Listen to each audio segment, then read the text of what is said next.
कोई बात नहीं, बोल सकते हो। चलो, तो आज का जो टॉपिक है वो हमारा क्या है? क्या है? कोई बात नहीं है। आज का जो टॉपिक है वो हमारा क्या है, बोलो? ट्रांसफॉर्मर। ट्रांसफॉर्मर पढ़े हो आज से पहले कभी भी? नाम तो सुने होंगे, ठीक है ना? देखो, ट्रांसफॉर्मर। अब देखो, ट्रांसफॉर्मर जो है, हम कल याद है बतलाए थे थोड़ा सा ट्रांसफॉर्मर के बारे में। नहीं हुआ स्टार्ट क्या? ठीक है, बकलोल कहीं के। देखो तो क्या है ट्रांसफॉर्मर, ठीक है? तो लेक्चर जो है हम लोग का आज स्टार्ट करने जा रहे हैं ट्रांसफॉर्मर। ये देखो, हम ट्रांसफॉर्मर जो है डेली यूज में जो होता है ना, उसको लेकर के दिखाए हैं थोड़ा सा। देखो, अब यहाँ पर कुछ दिख रहा है, क्या दिख रहा है बताओ तो? ये है क्या? पावर प्लांट, जिसको तुम लोग क्या बोलते हो?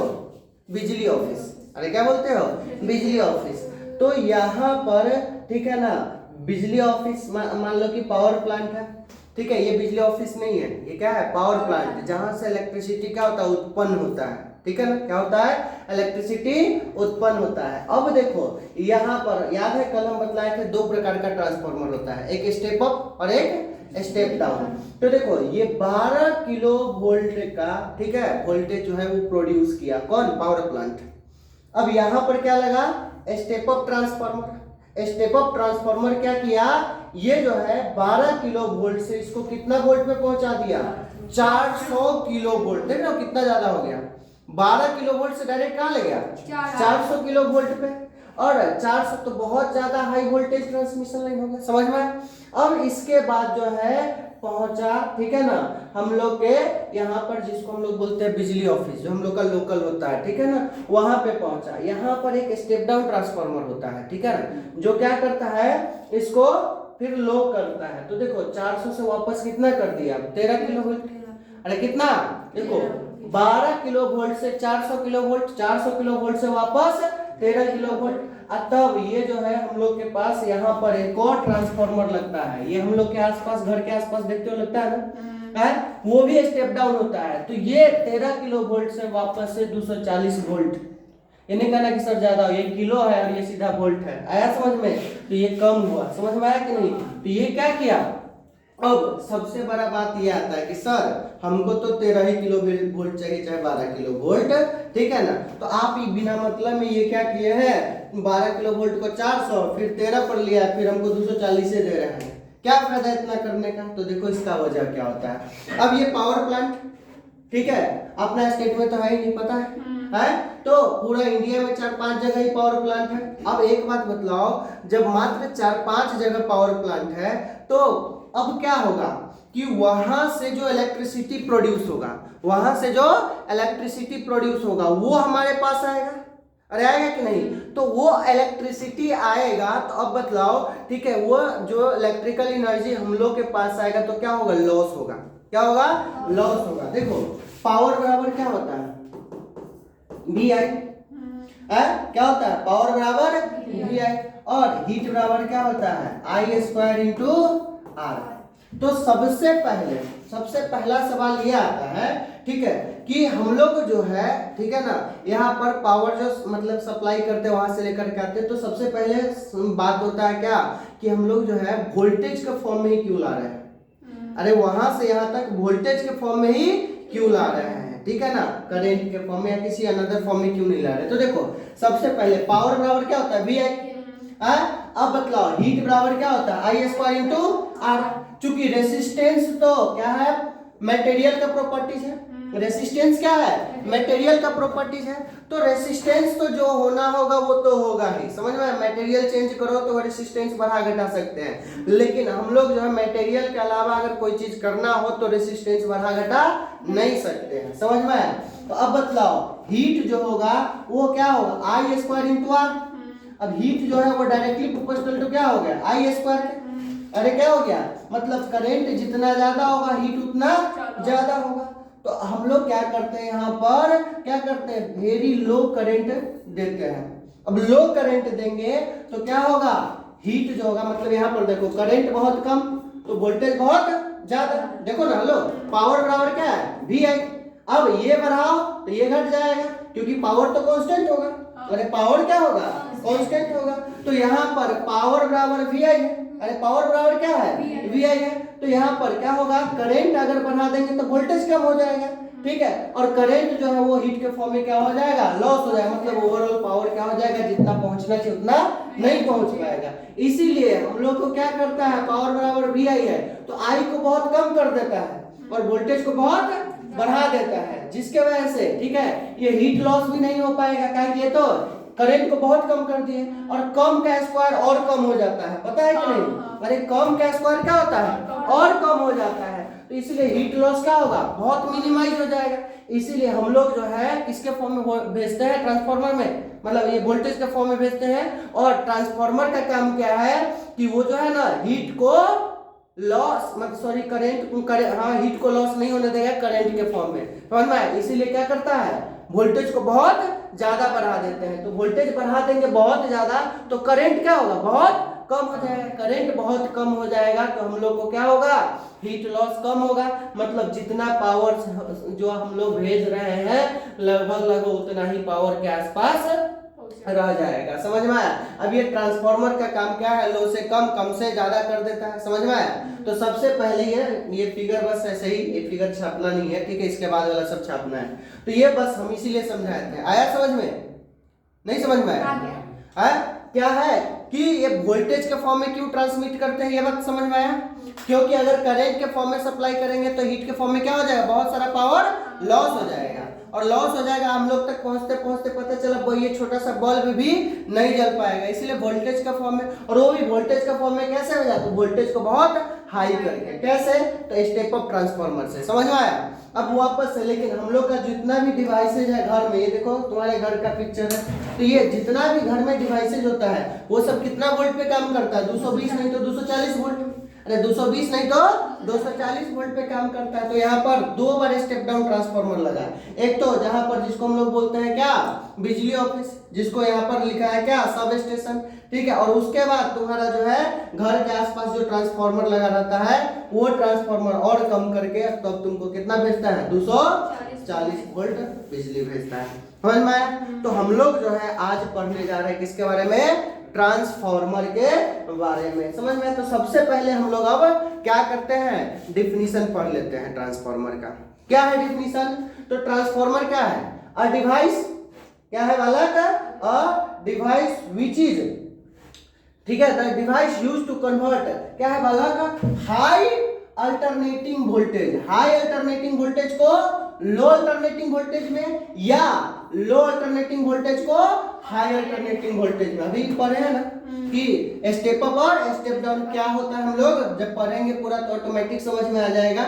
बस ये ध्यान रखो कि ये ट्रांसफार्मर होता क्या है, तो हाई से लो वोल्टेज या लो से हाई वोल्टेज में कन्वर्ट करने के लिए, किसमें, अल्टरनेटिंग, मतलब एसी वाले में, डीसी वाले में नहीं, समझ में आया, किसमें, डीसी वोल्टेज को नहीं कर सकता है, किसको सिर्फ कर सकता है, एसी वोल्टेज को, ठीक है ना। तो अल्टरनेटिव, और ट्रांसफार्मर जो है वो किस पे वर्क करता है, म्यूचुअल इंडक्शन पे, किस पे वर्क करता है, म्यूचुअल इंडक्शन पे, समझ में आया। अब सबसे पहले हम लोग वोल्टेज को क्यों करते हैं ये बता देते हैं। यहाँ पर देखो पावर बराबर क्या होता है, V इंटू आई, चूंकि यहाँ पर हीट लॉस H बराबर क्या होता है, आई स्क्वायर इंटू आर होता है, अरे H बराबर क्या होता है, आई स्क्वायर इंटू आर। अगर आई ज्यादा होगा तो हीट लॉस क्या होगा, बहुत ज्यादा हो जाएगा, अरे आई ज्यादा होगा तो हीट लॉस क्या हो जाएगा, बहुत ज्यादा हो जाएगा। इसलिए हम लोग क्या करते हैं, आई को कम कर देते हैं, आई को कम करते हैं तो वोल्टेज बहुत ज्यादा मिलेगा और पावर तो ओवरऑल कांस्टेंट ही रहेगा। आया समझ में, तो ये बताया है। तो ट्रांसफार्मर का डिफिनीशन समझ में आया। ट्रांसफार्मर का मेन काम क्या है रे, हाई वोल्टेज को लो, लो वोल्टेज को हाई करना। दो प्रकार का ट्रांसफार्मर है, ठीक है ना। तो इसमें एक क्या करेगा, हाई से लो करेगा, दूसरा क्या करेगा, लो से हाई करेगा। समझ में आया कि नहीं, अरे आया कि नहीं। और ये सिर्फ किसके लिए अप्लाई है, अल्टरनेटिंग के लिए, डायरेक्ट के लिए अप्लाई, डायरेक्ट वोल्टेज में अप्लाई नहीं होगा, डायरेक्ट वोल्टेज में कभी भी ट्रांसफार्मर का यूज नहीं होता है। समझ में आया, तो ये हो गया। अब सबसे पहला बात आता है कि ट्रांसफार्मर बनाया कैसे जाता है, ठीक है, कंस्ट्रक्शन। उसके बाद हम लोग वर्किंग भी पढ़ेंगे। तो हम लोग नेक्स्ट देख लेते हैं क्या, कंस्ट्रक्शन। देखो ये दो प्रकार का ट्रांसफार्मर दिख रहा है, ठीक है, नहीं दो प्रकार का नहीं है, सेम मतलब ये एक ही प्रकार, लेकिन बस उसका कंस्ट्रक्शन दो प्रकार से किया गया। कितना प्रकार से कंस्ट्रक्शन किया गया है, दो प्रकार से। देखो इसमें क्या होता है, ठीक है, सबसे पहला लाइन देखो क्या दिया हुआ है, हेलो यहाँ पर क्या दिया हुआ है, it is consist of 2 sets of coil. कितना कॉइल का सेट होता है, 2 coil insulated from each other, ठीक है, और दोनों एक दूसरे से क्या रहता है, इंसुलेटेड रहता है, मतलब बीच में इंसुलेटर दिया रहता है। जैसे देखो ये बताया था ना कि तुम्हारा जो है ये फैन वगैरह का जो कॉइलिंग किया जाता है, फैन का जो कॉइलिंग किया जाता है, तो फैन के कॉइलिंग में क्या किया जाता है, वो वायर जो यूज किया जाता है वो कैसा वायर रहता है, इंसुलेटेड वायर रहता है, इंसुलेटेड कॉपर वायर रहता है। फैन को कभी खोल के देखना, समझ में आया, वो कैसा रहता है वायर, इंसुलेटेड कॉपर वायर रहता है। उसी तरह से यहाँ पर 2 कॉइल यूज करेंगे और दोनों कैसा रहेगा, इंसुलेटेड रहेगा। आया समझ में, यहाँ पर लिखा हुआ है इंसुलेटेड फ्रॉम ईच अदर, समझ में आया। अब क्या है, देखो यहाँ पर ये कोर टाइप और ये सेल टाइप कहलाता है। इसमें क्या है कि ये प्राइमरी कॉइल है, एक होता है हमारा प्राइमरी और एक होता है हमारा सेकेंडरी कॉइल। तो यहाँ पर प्राइमरी कॉइल अलग लपेटा गया और सेकेंडरी कॉइल अलग, मतलब एक साइड प्राइमरी एक साइड सेकेंडरी। लेकिन ये सेल टाइप में क्या किया गया है, प्राइमरी और सेकेंडरी एक दूसरे के ऊपर ही लपेट दिया जाता है, ऐसा इंसुलेटेड रहता है, दिक्कत नहीं होता है। तो यहाँ पर देखो क्या लिखा हुआ है, it is consist of 2 sets of, क्या है, 2 sets of coil insulated from each other, coils are wound on soft iron core, ठीक है ना। अब देखो सॉफ्ट आयरन कोर क्यों यूज करते हैं ये बताएंगे। सॉफ्ट आयरन कोर यूज करने का मेन पर्पस होता है हीट लॉस से रोकना, हीट लॉस से रोकना, क्योंकि जितना ज्यादा हीट के फॉर्म में लॉस होगा एनर्जी, हम लोग को क्या होगा, उतना कम पावर मिलेगा। आया समझ में, तो हमको पावर क्या चाहिए, ज्यादा से ज्यादा चाहिए। तो पावर ज्यादा से ज्यादा करने के लिए हम लोग को क्या करना पड़ेगा, एनर्जी कम से कम लॉस करना पड़ेगा। तो कैसे कैसे करेंगे बात बताएंगे। सबसे पहले ध्यान रखो ये सॉफ्ट आयरन कोर से बनता है और either one on top of other,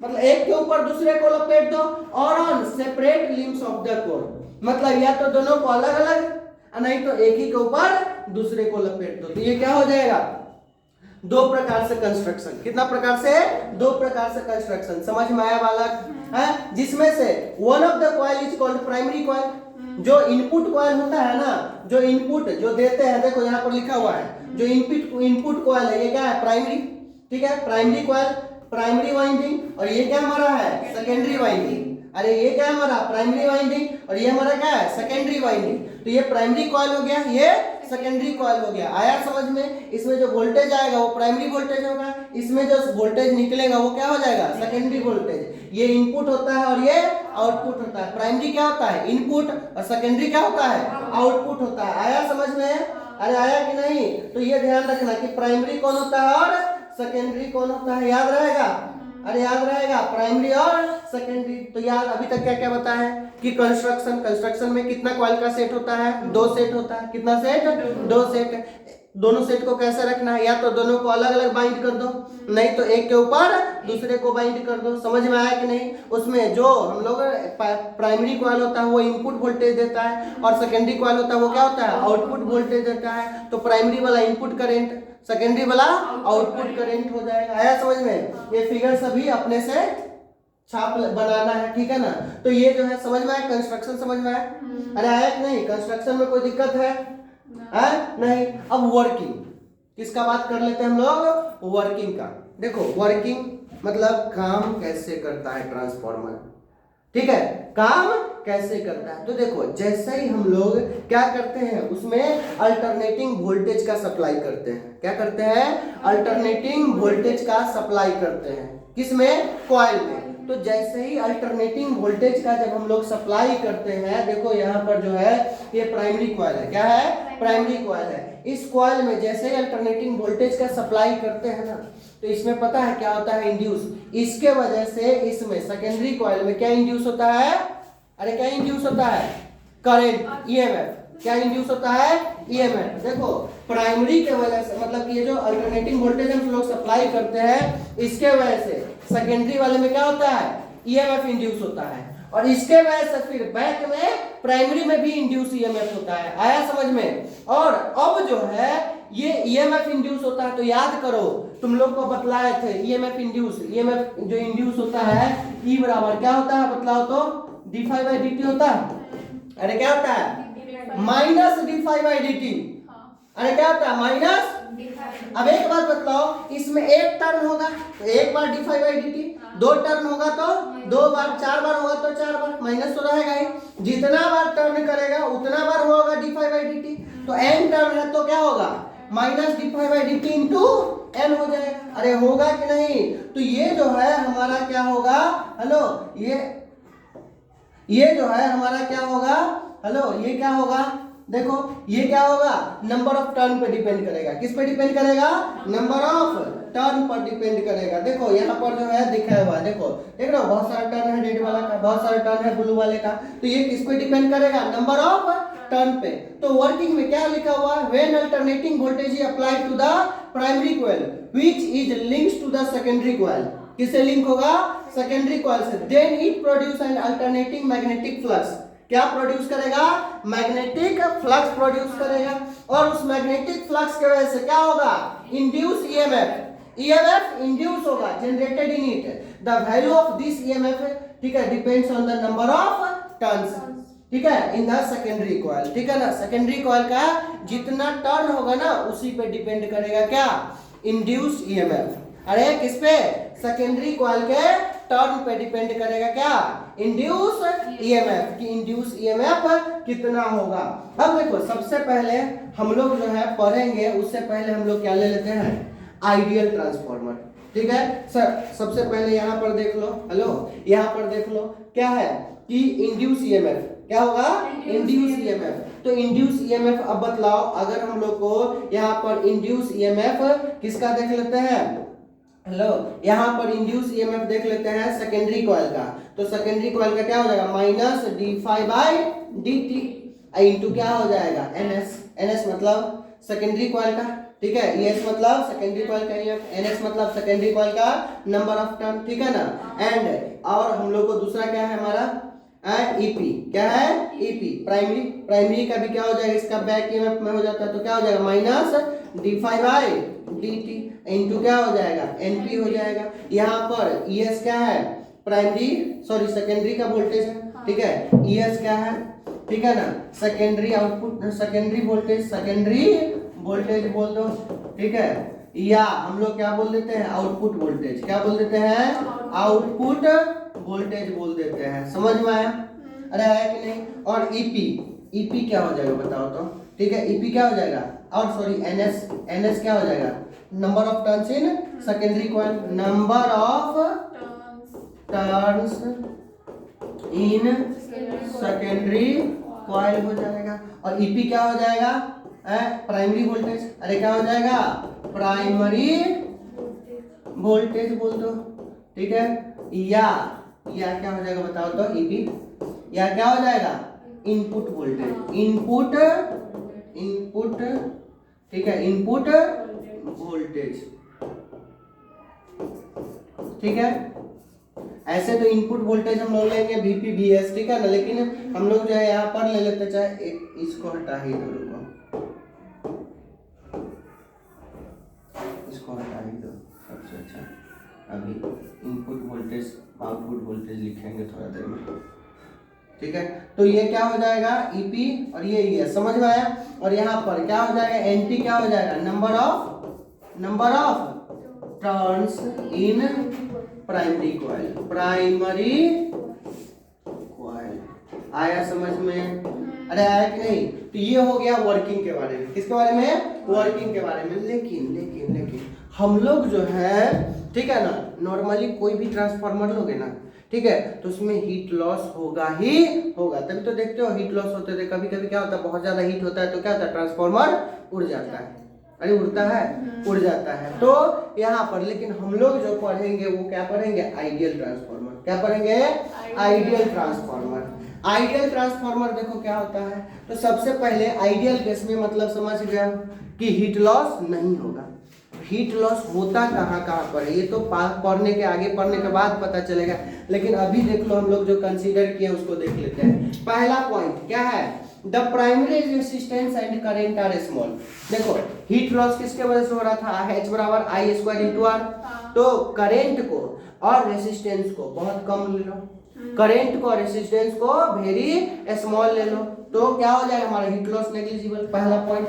दूसरा, the same flux link both the primary and secondary as very very little. अब देखो क्या होता है पता है, फ्लक्स होता है, फ्लक्स जानते हो ना, है। अब जैसे देखो ये कॉइल है, तो इसमें फ्लक्स कैसे जनरेट होगा, मान लो ये ऐसे गया, ये ऐसे गया, ये ऐसे गया, ये ऐसे गया, ये ऐसे गया, तो ये इस तरह से जनरेट, ये सर्कुलर में चला जाएगा। अब बतलाओ यहाँ पर भी जनरेट होगा, तो ये फ्लक्स ऐसे जाएगा, बाकी सब ऐसे करके सर्कुलर में क्या हो जाएगा। अब ये तो चला गया, ये तो ऐसे करके चला गया, बाकी ये सब फ्लक्स क्या हो जाएगा, लॉस होगा कि नहीं। अरे लॉस होगा कि नहीं होगा, अरे होगा कि नहीं। तो हम लोग को क्या करना है, अभी जो है मान लेना है कि बहुत कम स्केप हो रहा है, मतलब वेरी लिटिल अमाउंट में, या ना ही स्केप हो रहा है, ठीक है। और सेकेंडरी करंट को भी बहुत छोटा मान लेना है, क्यों, क्योंकि सेकेंडरी में करंट ज्यादा हो तो मैग्नेटिक फ्लक्स में से उसमें रेसिस्टेंस तो है ही, तो क्या होगा, हीट लॉस होगा। समझ में आया। तो ये तीन चीज को हम लोग को मान लेना है, आया समझ में। तब हम लोग को क्या हो जाएगा, आइडियल ट्रांसफार्मर, क्या हो जाएगा, आइडियल ट्रांसफार्मर। तो देखो आइडियल ट्रांसफार्मर में याद रखना, क्या क्या याद रखना है, अरे क्या याद रखना है, आइडियल ट्रांसफार्मर किसको बोलेंगे, है, जिसमें क्या होगा, प्राइमरी रेसिस्टेंस और करंट क्या होगा, बहुत छोटा हो जाएगा।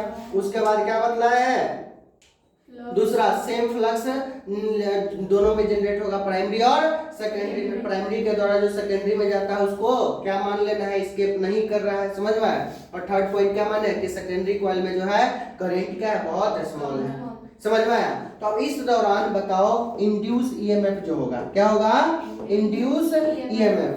तो अब बतलाओ इंड्यूस ईएमएफ, इंड्यूस, ठीक है, इंड्यूस्ड ईएमएफ किसमें, प्राइमरी कॉइल में, सॉरी सेकेंडरी कॉइल में। तो सेकेंडरी कॉइल में मतलब ES बराबर क्या हो जाएगा, माइनस d∅dt इंटू क्या हो जाएगा, NS।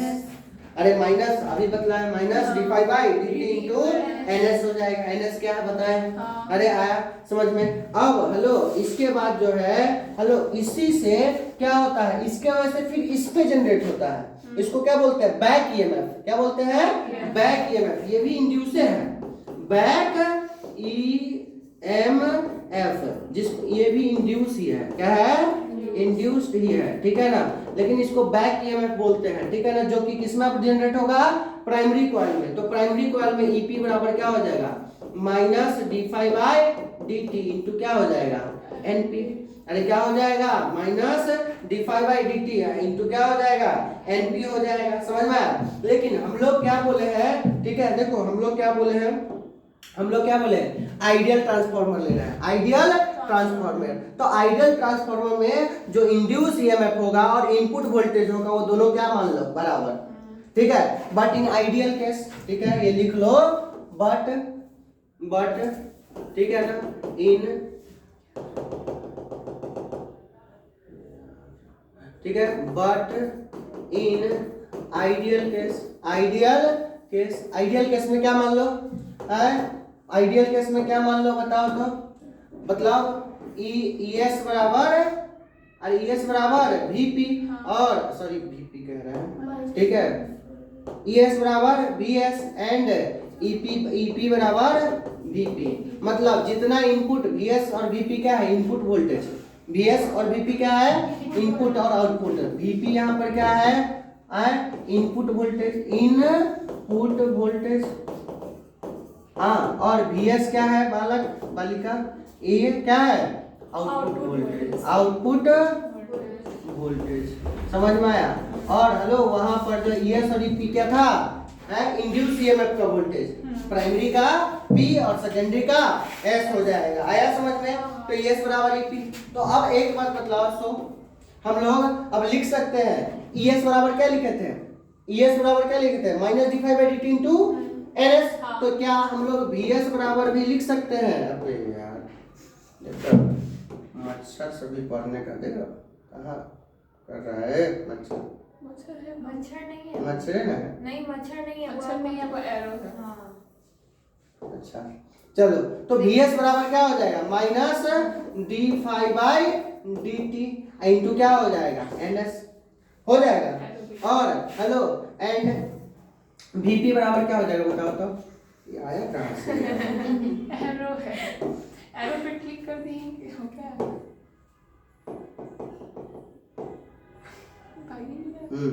रहने दो छोड़ो हटाओ। ठीक है, तो यहाँ पर क्या होता है, हेलो, यहाँ पर क्या होगा, Vp बराबर क्या हो जाएगा, minus d5 by dt into क्या हो जाएगा, Np। अरे होगा कि नहीं, ये Vs हो जाएगा और ये हमारा क्या हो जाएगा, Vp हो जाएगा। भूत आ गया सर, भूत आ गया, भूत कंट्रोल कर रहा है। भूत आ गया।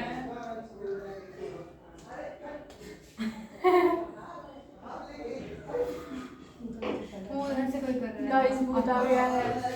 उधर से माउस से कर रहा था, कनेक्टेड है ना, और अचानक से इतना ज्यादा तो नहीं हो सकता है।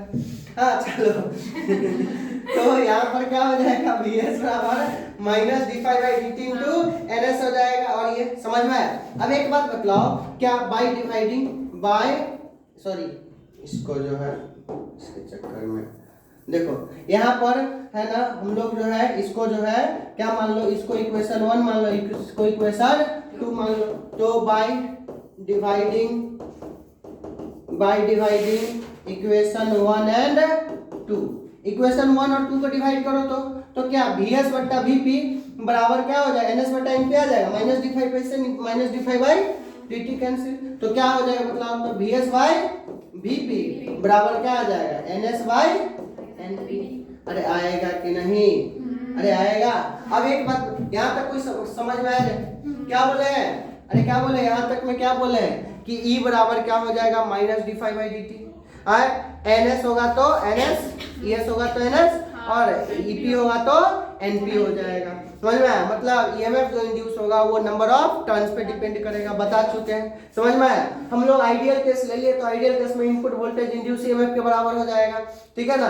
इनपुट और आउटपुट वोल्टेज भी इंड्यूस EMF के बराबर, सेकेंडरी होगा तो सेकेंडरी का, प्राइमरी होगा तो प्राइमरी का। तो इससे हम लोग देख लिए कि BS बराबर ये हो जाएगा और Vp बराबर, तो इस दोनों के इक्वेशन को क्या कर दिए, डिवाइड कर दिए। तो डिवाइड किए तो Vs बटा Vp बराबर क्या है, NS बटा Np आ जाएगा। आया समझ में, अरे आया समझ में। अब एक बात बतलाओ, अभी बतलाए हैं, ठीक है ना, बट पावर बराबर क्या बतलाया, Vi। अरे पावर बराबर क्या बतलाया है, Vi बतलाया है, पावर बराबर क्या बतलाया है, Vi।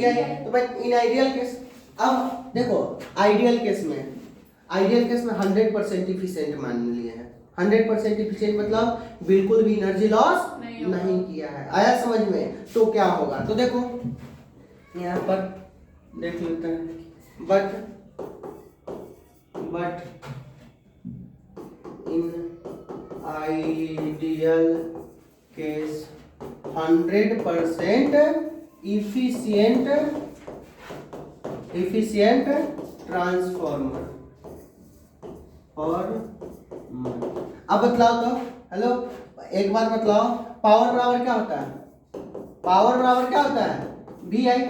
अरे पावर बराबर क्या होता है, Vi। अरे पावर बराबर क्या होता है, Vi।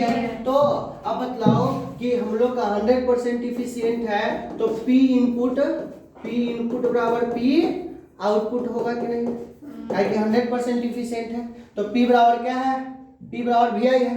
तो यहाँ पर हम लोग P इनपुट के यहाँ पर हम लोग क्या लिख सकते हैं, Vp बटा, अरे क्या लिख सकते हैं, Vp इंटू Ip बराबर क्या लिख सकते हैं, P आउटपुट क्या हो जाएगा, Vs इंटू Is। अरे Vs इंटू Is होगा कि नहीं। तो अब बतलाओ, तो यहाँ पर पीछे वाले में जाओ, Vs बटा Vp बराबर NS बटा Np आता, तो यहाँ पर हम लोग Vs बटा Vp कर लो, Vs ये इधर ले जाओ, Vs बटा Vp बराबर क्या हो जाएगा, Vs बटा Vp, तो Ip बटा Is, अरे Ip बटा Is होगा कि नहीं। मतलब हम लोग जो है यहाँ पर जो है देखो, यहाँ पर जो है, यहाँ पर हम लोग क्या कर सकते हैं, Ip बटा Is बराबर Vs बटा Vp, अरे Vs बटा Vp और Vs बटा Vp, पिछले वाला में देखो क्या था, NS बटा Np, तो क्या हो जाएगा, NS बटा Np हो जाएगा कि नहीं, मतलब कुछ समझ में आ रहा है कि वोल्टेज तो है directly proportional number of turns के, लेकिन करंट क्या हो जाएगा, इनवर्सली प्रोपोर्शनल। देख रहे हो, अरे Vs NS है और ये Ip है, मतलब इनवर्सली प्रोपोर्शनल होगा। मतलब क्या होगा, नंबर ऑफ टर्न्स बढ़ाओगे तो करंट घटेगा और वोल्टेज बढ़ेगा। तो मतलब ट्रांसफार्मर का अगर वोल्टेज बढ़ाना है तो नंबर ऑफ टर्न्स क्या करते जाओ, बढ़ाते जाओ, तो क्या करंट घटते जाएगा और वोल्टेज बढ़ते जाएगा। आया समझ में? अरे आया कि नहीं? तो यहाँ से हम लोग को सेकेंडरी जनरली क्या निकालना होता है, सेकेंडरी वोल्टेज या सेकेंडरी करंट, तो यहीं से निकाल सकते हैं। अरे इधर देखो ना, यहीं से निकाल सकते हैं सेकेंडरी वोल्टेज या सेकेंडरी करंट। तो बतलाओ सेकेंडरी वोल्टेज निकालना हो, सेकेंडरी वोल्टेज निकालना, तो देखो तो सेकेंडरी वोल्टेज सो ठीक है, सो बतलाओ तो सेकेंडरी वोल्टेज इसको बराबर कर दो, तो सेकेंडरी वोल्टेज क्या हो जाएगा बतलाओ तो, NS बटा NP, NS बटा NP गुने क्या हो जाएगा VP। अरे क्या हो जाएगा गुने VP होगा कि नहीं। एंड करंट IS निकालना है, तो बतलाओ तो IP बटा IS बराबर NS बटा NP है, तो IS निकालना है, इधर जाएगा तो इधर आ जाएगा, तो क्या हो जाएगा IS बराबर NP बटा NS गुने क्या हो जाएगा IP। आया समझ में? ये इनपुट मतलब कि ये input current voltage, sorry output voltage हो गया, आउटपुट करंट हो गया, समझ में? तो नंबर ऑफ टर्न्स अगर इनपुट आउटपुट का पता हो और इनपुट का करंट पता हो तो निकाल सकते हैं वाला। अरे निकाल सकते हैं कि नहीं? पक्का? कोई दिक्कत नहीं ना। अब जो है हम लोग का जो है ट्रांसफार्मर कितना प्रकार का होता है, 2 प्रकार का, स्टेप अप और स्टेप डाउन। स्टेप अप मतलब बढ़ना और स्टेप डाउन मतलब, एक बात बताओ सिंपल सा, तू लोग बताओ, स्टेप अप मतलब इनपुट वोल्टेज ज्यादा कि आउटपुट वोल्टेज ज्यादा? इनपुट वोल्टेज ज्यादा, स्टेप अप है ना। अरे अप मतलब हम लोग को ज्यादा चाहिए, तो ज्यादा चाहिए मतलब आउटपुट वोल्टेज ज्यादा चाहिए कि इनपुट?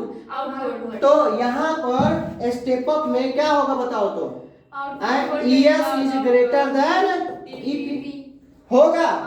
अरे ES is greater than EP, तो अब बतलाओ ES is greater than EP होगा तो यहाँ पर क्या होगा, BS is greater than VP होगा, NS is greater than NP, but क्या होगा IS is less than IP, क्योंकि अपोजिट था ना, इनवर्सली था। बस स्टेप डाउन में क्या होगा बताओ तो, स्टेप डाउन में क्या होगा, ES is less than EP, ठीक है, तो BS is less than BP हो जाएगा, तो क्या हो जाएगा NS is less than NP हो जाएगा, तो क्या हो जाएगा IS इज ग्रेटर देन। मतलब कुछ समझ में आ रहा है? हम लोग जो घर में यूज करते हैं वो क्या होता है, स्टेप अप होता है कि स्टेप डाउन होता है? स्टेप अप होता है ना, ये स्टेप डाउन होगा। स्टेप अप वोल्टेज ज्यादा चाहिए, घटाने के लिए स्टेप डाउन वोल्टेज, तो हम लोग का दोनों होता है, स्टेप अप स्टेप डाउन दोनों होता है, बढ़ा भी देता है और घटा भी देता है। अरे बढ़ाने का भी काम करता है और दोनों होता है हम लोग के घर में, समझ में आया कि नहीं? एक क्वेश्चन है, तुम लोग बनाओ तो जल्दी, 2 मिनट का समय देते हैं, इसके बाद ये क्वेश्चन बनाओ जल्दी फास्ट। चुप बोल मत अब,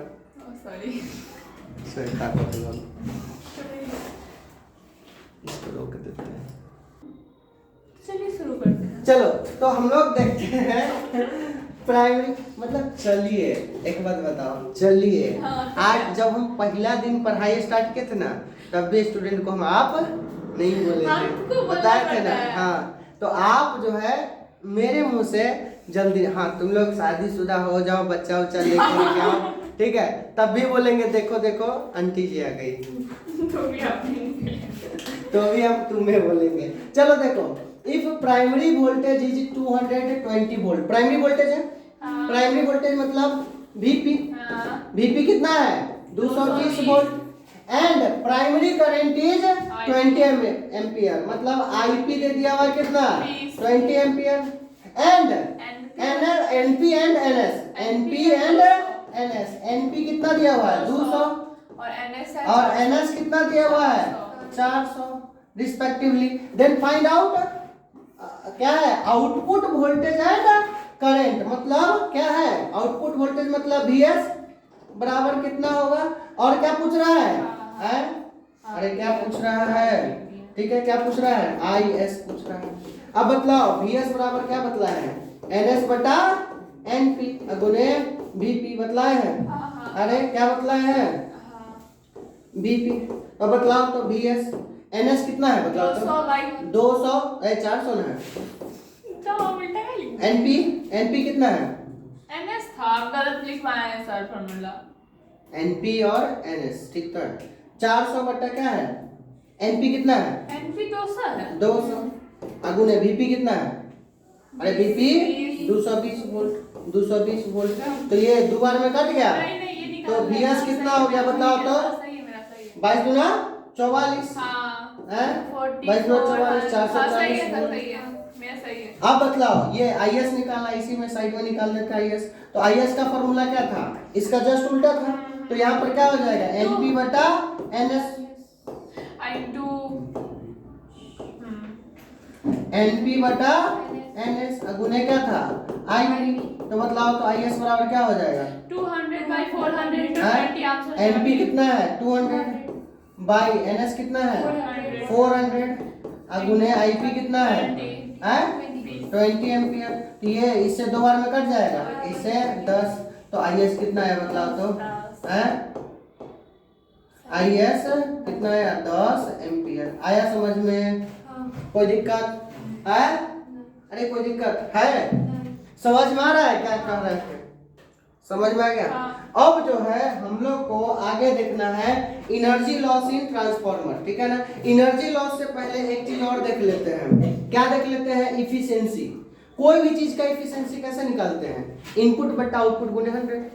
तो यहाँ पर भी अगर इफिशियंसी निकालने के लिए बोला जाए तो क्या करोगे, इनपुट बट्टा आउटपुट गुने 100। तो इफिशियंसी अगर निकालना, इफिशियंसी ऑफ ट्रांसफार्मर, हेडिंग क्या लिखो, अरे क्या, इफिशियंसी ऑफ ट्रांसफार्मर,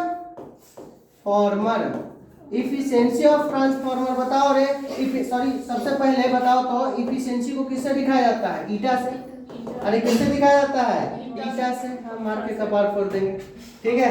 तो इफिशियंसी क्या हो जाएगा, परसेंटेज ईटा, तो क्या हो जाएगा, आउटपुट बटा इनपुट, तो क्या हो जाएगा, P आउटपुट बटा P इनपुट, अगुने क्या हो जाएगा, आउटपुट में OUT P आउटपुट क्या था बताओ तो, P बराबर क्या था, P बराबर क्या था, VI, तो क्या हो जाएगा बतलाओ तो, V के जगह पर V आउटपुट क्या था, VS गुने IS बटा क्या हो जाएगा, P इनपुट क्या हो जाएगा, VP इंटू IP, अगुने क्या हो जाएगा 100। आया समझ में, अरे आया कि नहीं, ये क्या हो जाएगा, VS गुने IS, या यहाँ पर VS के जगह पर ES भी लिख सकता है, क्या लिख सकता है, VS या ES भी लिख दो, क्या लिख दो, VS या ES, आइडियल केस हम लोग लेकर के चल रहे हैं इसलिए बोल रहे हैं, समझ में आया। ये हो जाएगा हमारा इफिशियंसी।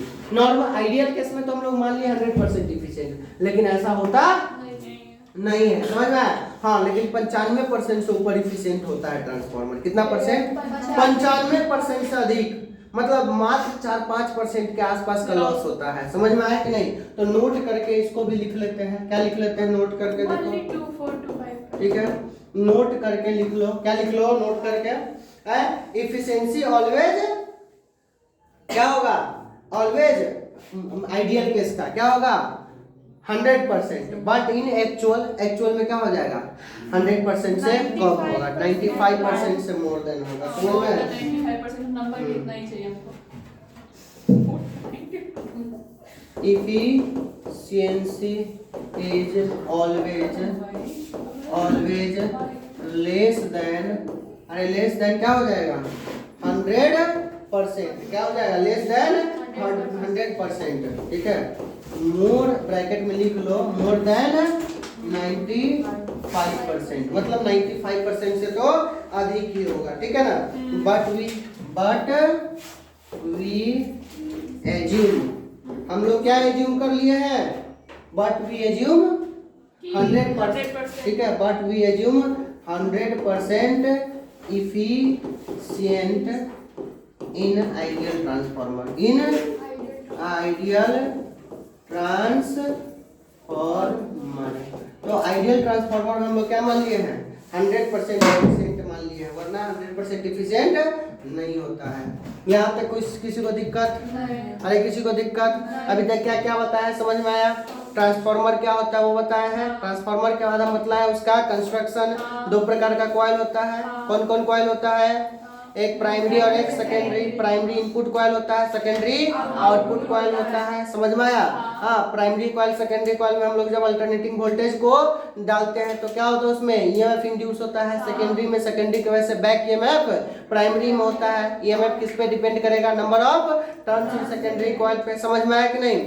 उसके बाद जो है हम लोग बतलाए क्या आगे ये उसका वर्किंग बतलाया है। वर्किंग में बतलाया है कि ES बराबर क्या हो माइनस d5/dt, NS और EP बराबर माइनस d5/dt NP हो जाएगा। आइडियल केस में ES बराबर VP, VS और EP बराबर VP हो जाएगा। आया समझ में? उसके बाद जो हम लोग बतलाया है क्या, दो प्रकार का ट्रांसफार्मर, स्टेप अप और स्टेप डाउन ट्रांसफार्मर। आया समझ में? अब हीट लॉस होता है, कितना प्रकार से हीट लॉस होता है वो देखते हैं। तो नेक्स्ट है एनर्जी लॉस इन ट्रांसफार्मर।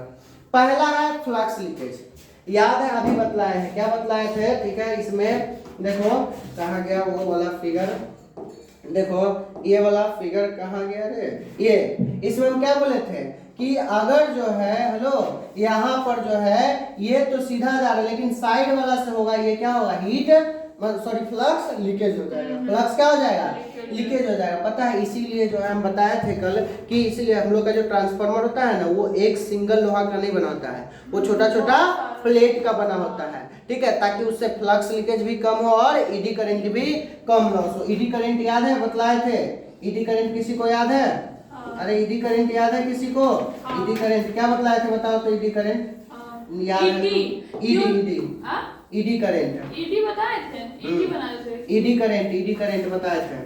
देखो ईडी करंट क्या होता है? वो जो हेलो क्या होता है बतलाए थे इसमें? हाँ, ईडी करंट जो क्या होता है, जो वाटर जैसे नहीं घूमता रहता है उसी प्रकार का करंट प्रोड्यूस होता है, उसी को क्या बोलते हैं? ईडी करंट बोलते हैं। तो देखो यहाँ पर फ्लक्स लीकेज का बात कैसे होगा आया समझ में? अरे फ्लक्स लीकेज, तो देखो flux leakage, there is always some flux leakage. क्या बोल रहा है कि हमेशा क्या होगा? कुछ ना कुछ फ्लक्स लीकेज होता रहेगा। किसके फॉर्म में? प्राइमरी से जब सेकेंडरी कॉइल पे जाएगा तो क्या, तो पुअर डिजाइन होने के कारण, मतलब डिजाइन अच्छा से नहीं है या उसके बीच में गैप है। क्या है? गैप है। हेलो एक कॉइल और दूसरे कॉइल मतलब कि बीच में प्राइमरी और सेकेंडरी के बीच में गैप होने की वजह से क्या हो रहा था? लीकेज हो रहा था पहला। तो इसके लिए हम लोग क्या करेंगे? एक कॉइल को दूसरे कॉइल के ऊपर रख दो तो गैप नहीं बचेगा। आया समझ में? ठीक है, नेक्स्ट क्या है? Resistance of winding, energy loss due to heat. अभी बतलाए थे हीट बराबर क्या बतलाए थे बताओ तो? I² into are. अरे हीट बराबर क्या बतलाए थे? I² into R. तो बतला हीट डायरेक्टली प्रोपोर्शनल टू क्या हो जाएगा?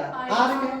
अरे किसके? I² के भी और आर के भी। ठीक है, तो आई के तो बाद में हम बात करेंगे, अभी रेसिस्टेंस का बात कर रहे हैं। ठीक है, तो रेसिस्टेंस के लिए हम लोग क्या करेंगे? ऐसे तो इसको नहीं किया जा सकता है नेग्लेक्ट। क्या हम लोग करेंगे? जनरली कॉपर वायर को हम लोग यूज कर लेंगे। क्या करेंगे? Copper wire is use. ठीक है ना, कॉपर वायर। ठीक है ना, कॉपर वायर इज यूज्ड। ठीक है, due to low resistance, low resistance. समझ में आया? उसके बाद है ईडी करंट। ईडी करंट है मतलब वायरलिंग हो जो ऐसे से घूमते रहता है। अरे क्या होता है? जो ऐसे से घूमते रहता है उसको क्या बोलते हैं? Eddy current. क्या बोलते हैं? Eddy current. तो ईडी करंट क्या होगा? Alternating magnetic flux induces. अरे हेलो क्या होता है इसमें? अल्टरनेटिंग, प्राइमरी से सेकेंडरी, सेकेंडरी से प्राइमरी, प्राइमरी से सेकेंडरी, सेकेंडरी से प्राइमरी जाते रहता है। ठीक है, तो अल्टरनेटिंग करंट आते रहता है जिसके वजह से आयरन कोर पर क्या होता है? हीटिंग इफेक्ट प्रोड्यूस होता है ईडी करंट के वजह से।